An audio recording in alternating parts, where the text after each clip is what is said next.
A day when the earth shook. In a quiet coastal town where the waves whispered at dawn, the spring air carried the scent of blooming daffodils. The sky was pale blue, with wisps of clouds drifting lazily overhead. Children were just starting their chores, helping gather eggs or sweep porches, their laughter rising in the chilly morning sunlight. On this particular day, Timo, a small sparrow, had just soared above the rooftops, his wings slicing the cool air. He hunted bugs near the water's edge, unaware of the deep silence that pressed on the earth below. Suddenly, the ground began to tremble. First a gentle quiver, then a rolling rumble that made windows rattle and cupboards creak. Pebbles danced across the path with a soft clatter. The earth groaned beneath the gardens.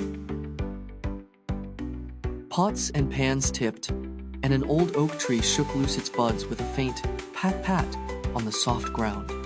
Timo felt the trembling through the slender branch. Frightened, he flitted to a higher perch, tilting his head and listening. Houses shivered, and somewhere a dog barked, its call echoing off stone walls. The wind stilled, as if the world was holding its breath.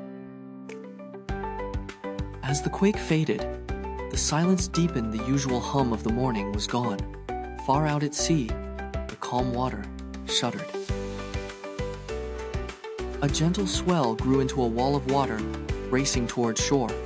The townsfolk noticed the sea pulling away from the sand, exposing glistening stones and flopping fish. Someone shouted, "The ocean is leaving!" But the warning came too late.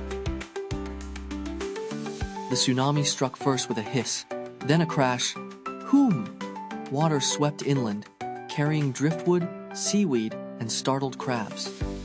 Timo clung tightly to his branch as spray misted the air. The waves surged around cottages, tugging at fences and spilling into gardens. Shouts and the clamor of retreating feet filled the air, mixed with the briny scent of the sea.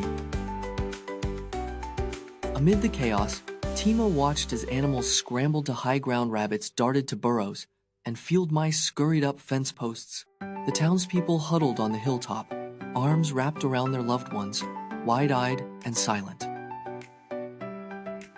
After the waves receded, the town was hushed. The gentle clang of wind chimes, the drip-drop of water running off rooftops, and the quiet sniffles of children broke the stillness. The gardens were muddy, and shells glittered in the sunlight where apples once grew. Smudged but safe, everyone emerged from shelter, blinking at the brightness of midday. Timo looked around at the changed world. The old oak now stood at a tilt, but green buds still clung to its branches.